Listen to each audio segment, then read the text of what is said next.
بسم اللہ الرحمن الرحیم۔ السلام علیکم، میں ہوں محمد اکمل اور آپ میرا یوٹیوب چینل اسمائل ود اکمل دیکھ رہے ہیں۔ تو آج میں نے ایک ایسی پرسنالٹی کو دعوت دی ہے جن کا میں کافی عرصے سے ویٹ کر رہا تھا اور ان سے ٹائم مانگنے کی کوشش کر رہا تھا، تو ان کی مہربانی آج انہوں نے ہمیں ٹائم دیا ہے۔ میری مراد قاری عبدالرزاق صاحب ہیں آف کروڑ پکا، تو یہ ان کی مہربانی ہے کہ انہوں نے ہمارے لیے ٹائم نکالا ہے، تو آئیے ان سے ملواتے ہیں۔ السلام علیکم سر۔ وعلیکم السلام ورحمۃ اللہ۔ سر کیسے ہیں آپ؟ ٹھیک ہیں؟ خیریت ہے سب؟ الحمدللہ سر طبیعت کیسی ہے؟ حالات کیسے چل رہے ہیں؟ الحمدللہ، جو وقت گزرتا پہ الحمدللہ۔ سر آپ کی بڑی مہربانی، آپ نے ہمارے لیے ٹائم نکالا ہے، تو once again thank you very much. یہ تو آپ کی مہربانی ہے کہ آپ نے ہمیں بلایا ہے، ورنہ عام قاری صاحب کو تو لوگ بلوا کے راضی نہیں ہے۔ یہ تو آپ کی مہربانی ہے۔ Thank you. اچھا سر، میرے مائنڈ میں جو ٹاپک تھا، وہ جو میں نے سوچا ہوا تھا آپ کے لیے، کہ میرے سمیت کافی سارے لوگ یہ پوچھتے ہیں اور پوچھنے کی ٹرائی کرتے ہیں کہ آیا کہ دعا مانگنے کا صحیح طریقہ کیا ہے؟ ہم نماز پڑھتے ہیں، نماز کے بعد دعا مانگتے ہیں، یا ہم امام صاحب کے پیچھے نماز پڑھنے کے بعد دعا مانگتے ہیں، تو آپ سر ہمیں مانگنے کا صحیح طریقہ کیا ہے سر؟ بسم اللہ الرحمن الرحیم۔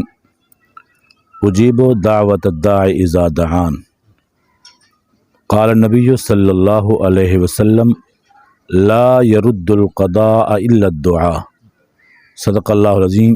میرے محترم بھائی، بات یہ ہے کہ ہمیں دعا مانگنے کا صحیح طریقہ آج کل آتا ہی نہیں ہے۔ وجہ یہ ہے کہ ہمیں دین کے علم نہیں۔ آج کوئی بندہ کیسے ہاتھ رکھ کے دعا مانگ رہا، کوئی ایسے ہاتھ رکھ کے بیٹھا ہے، کوئی ہاتھ نیچے کر کے بیٹھا ہے، اور جناب والا کوئی کیسے دعا مانگ رہا ہے اور ذہن ادھر ہے ہی نہیں۔ پھر کہتے ہیں کہ جی ہماری دعا قبول نہیں ہوتی۔ جب ہمارا ذہن نہیں ہوتا، ہم آمین کہہ رہے ہوتے ہیں، دعا مانگ رہے ہوتے ہیں، لیکن ہمیں پتہ نہیں ہوتا کہہ کیا رہے ہیں۔ اس کا طریقہ یہ ہے، جب دعا مانگنی چاہیے تو ہاتھ اٹھا کر ہاتھوں کا جو رخ ہے یہ آسمان کی طرف ہونا چاہیے۔ اچھا، آسمان صحیح۔ ورنہ اکثر کو میں نے دیکھا ہے کہ وہ ہاتھ نیچے کر کے ایسے بیٹھے ہوتے ہیں، کوئی ایسے کر رہا ہوتا ہے، اور صحیح طریقہ یہ حدیث میں آتا ہے کہ کندھوں کے برابر ایسے ہاتھ مانگ کر یہ بھی جائز ہے، اور ہاتھ ملا کر ایسے دعا مانگنا بھی جائز ہے۔ صحیح۔ یہ نہیں ہے کہ ہاتھ نیچے کر لو اور منہ ادھر کر لو۔ اگر کوئی کسی آدمی سے بات کرنی ہو تو ہم اس کے ساتھ غور سے بات کرتے ہیں، لیکن جب ہم اللہ کی بارگاہ میں، جو سب سے بڑی بارگاہ ہے، تو اس کی بارگاہ میں جب ہم عرض کرتے ہیں تو ہم اس چیز کا خیال ہی نہیں کرتے کہ ہم اللہ کی بارگاہ میں کیا کہہ رہے ہوتے ہیں۔ تو اللہ پاک فرماتے ہیں اجیب دعوت الداعی اذا دعان، کہ جب بھی کوئی بندہ میری بارگاہ میں دعا مانگتا ہے تو میں اس کی دعا کو قبول کرتا ہوں۔ اور حدیث پاک میں آتا ہے کہ میرے آقا نے فرمایا لا يرد القضاء الا الدعاء، فرمایا قضا کو دعا کے علاوہ کوئی چیز نہیں ٹال سکتی۔ اگر قضا کو ٹال سکتی ہے تو صرف دعا ٹال سکتی ہے۔ اور حدیث پاک میں آتا ہے میرے آقا نے فرمایا الدعاء هو العبادہ، دعا خود ایک عبادت ہے، اور الدعاء مخ العبادہ، میرے آقا نے فرمایا دعا عبادت کا مغز ہے۔ اور جب بھی اللہ کی بارگاہ میں دعا مانگی جاتی ہے تو اللہ قبول فرماتے ہیں۔ ایک 24ویں سپارے میں ہے کہ اللہ کریم نے ارشاد فرمایا وقال ربکم ادعونی استجب لکم، فرمایا تم مجھ سے مانگو اور میں تمہاری دعا کو قبول کرتا ہوں۔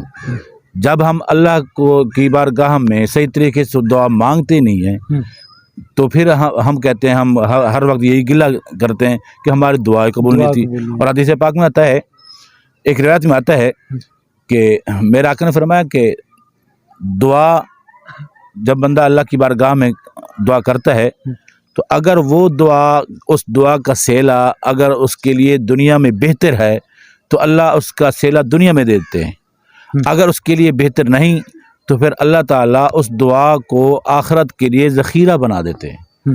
پھر جب قیامت کے دن بندہ وہ اپنی دعا کے ذخیرے کو دیکھے گا تو پھر تمنا کرے گا کاش کہ دنیا میں میری ایک دعا قبول نہ ہوتی، سب آخرت کے لیے قبول ہو جاتی۔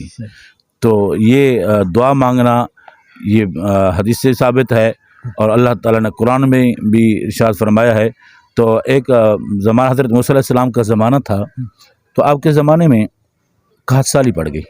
اچھا قحط سالی. تو لوگ بنی اسرائیل اکٹھے ہو کر آپ کی بارگاہ میں حاضر ہو گئے کہ آپ دعا منگوائیں کہ اللہ رحمت کی بارش عطا کرے. تو موسیٰ علیہ السلام نے فرمایا کل آ جانا، کل دعا مانگ لیں گے. تو دوسرے دن 70,000 بنی اسرائیل 70,000 بنی اسرائیل اکٹھے ہو کر حضرت موسیٰ علیہ السلام کی بارگاہ میں آ گئے.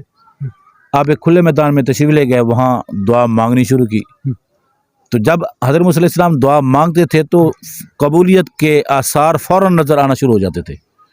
تو آج جب ہم اللہ کی بارگاہ میں موسیٰ علیہ السلام پوری قوم کے ساتھ دعا مانگ رہے ہیں تو کوئی قبولیت کے آثار نظر نہیں آ رہے. اچھا. تو اللہ کی بارگاہ میں عرض کی مولا پہلے تو جب بھی میں دعا مانگتا تھا تو فوراً قبولیت کے آثار نظر آتے تھے، تو آج ہماری دعا کو قبول نہیں کرتا. مولا آج ہماری دعا کو قبول کیوں نہیں کر رہا؟ آج جو آثار ہیں وہ نظر نہیں آ رہے. تو اللہ نے فرمایا پیارے موسیٰ، آج آپ کی اس مجلس میں، اس اجتماع میں ایک ایسا بندہ ہے جو 40 سال سے میری نافرمانی کر رہا ہے اور اس کی بدبختی کی وجہ سے تمہاری دعا قبول نہیں ہو رہی. تو عرض کی مولا پھر کیا ہوگا، کیسے قبول ہوگی؟ فرمایا اس بندے کو اپنے اس اجتماع سے نکالو، پھر تمہاری دعا قبول کروں گا. اب حضرت موسیٰ علیہ السلام نے اعلان فرما دیا بھائی جو بندہ 40 سال سے اللہ کی نافرمانی کر رہا ہے وہ ہمارے اس اجتماع سے نکل جائے، کیونکہ اس کی بدبختی کی وجہ سے ہماری دعا قبول نہیں ہو رہی. تو اب جو بندہ گناہ گار تھا، 40 سال سے اللہ کی نافرمانی کر رہا تھا، یہ بات جب اس کے کان میں پڑی، اب ادھر ادھر اس نے دیکھا، کہیں نکلنے کی جگہ نہیں تھی کیونکہ 70,000 بنی اسرائیل کا مجمع تھا. اب بڑا پریشان ہوا. اب اس نے ڈائریکٹ اللہ کی بارگاہ میں تار ملائی، اللہ کی بارگاہ میں عرض کرنا شروع کر دی مولا آج مجھے رسوائی سے بچا دے. مولا اگر آج میں ادھر سے نکلتا ہوں تو میرا بیڑا غرق ہو جائے گا، میری رسوائی ہو جائے گی، میں پوری قوم کے سامنے شرمسار ہوں گا. تو مولا تو مہربانی فرما، میری دعا قبول فرما، میری توبہ قبول فرما. جب وہ اللہ کی بارگاہ میں اس نے عرض کی تو اللہ کا دریائے کرم جوش میں آیا، اللہ نے اس کی بخشش فرما دی.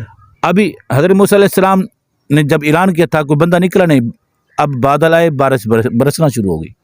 موسیٰ علیہ السلام فوراً سجدے میں گر گئے. اللہ کی بارگاہ میں عرض کی مولا تیرا حکم تھا کہ میں اس شخص کو اپنے بارگاہ سے نکالوں، اب اپنے اس اجتماع سے نکالوں جو 40 سال سے تیری نافرمانی کر رہا ہے. مولا ابھی تو نکلا ہی نہیں ہے، تو بارش آنا شروع ہوگی، مولا اس کی وجہ کیا ہے، ماجرا کیا ہے؟ اللہ نے فرمایا پیارے موسیٰ جس کی بدبختی کی وجہ سے، جس کی شقاوت کی وجہ سے دعا قبول نہیں ہو رہی تھی، اب اسی کی برکت سے ہم نے یہ بارش نازل کر دی ہے. جس کی وجہ سے، جس کی بدبختی کی وجہ سے تمہاری دعا قبول نہیں ہو رہی تھی، بارش نہیں آ رہی تھی، اب اس کی برکت سے، اس کی دعا کی برکت سے ہم نے بارش برسانا شروع کر دی ہے. مولا وہ کیسے؟ اللہ نے فرمایا پیارے موسیٰ جب تو نے اعلان فرمایا نا کہ جو شخص 40 سال سے نافرمانی کر رہا ہے وہ ہمارے اجتماع سے نکل جائے، تو اس نے ڈائریکٹ میرے ساتھ تار ملائی، مجھ سے مانگنا شروع کیا، توبہ شروع کر دی، تو مجھے رحم آ گیا، میں نے اسے بخش دیا ہے اور اسی کے سبب میں نے بارش عطا کر دی ہے. تو موسیٰ علیہ السلام نے عرض کی مولا میں اس شخص کو دیکھنا چاہتا ہوں. اللہ نے فرمایا پیارے موسیٰ جب وہ گناہ گار تھا تو میں نے اس کا پردہ رکھا ہے، اب تو نیکوکار ہو گیا ہے، اب تمہارا کام بن گیا ہے.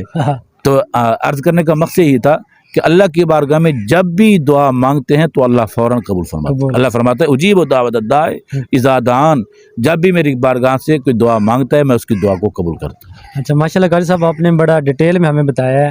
تو تھوڑا سا ہمیں یہ بتائیں کہ جب ہم امام کے پیچھے نماز پڑھتے ہیں اور اس کے بعد دعا مانگتے ہیں، امام صاحب مانگ رہا ہوتا ہے، تو ہمیں صرف آمین کہنا چاہیے یا ہمیں بھی کچھ مانگنا چاہیے؟ نہیں، اس وقت صرف جب امام دعا مانگ رہا ہوتا ہے تو صرف آمین کہنی چاہیے.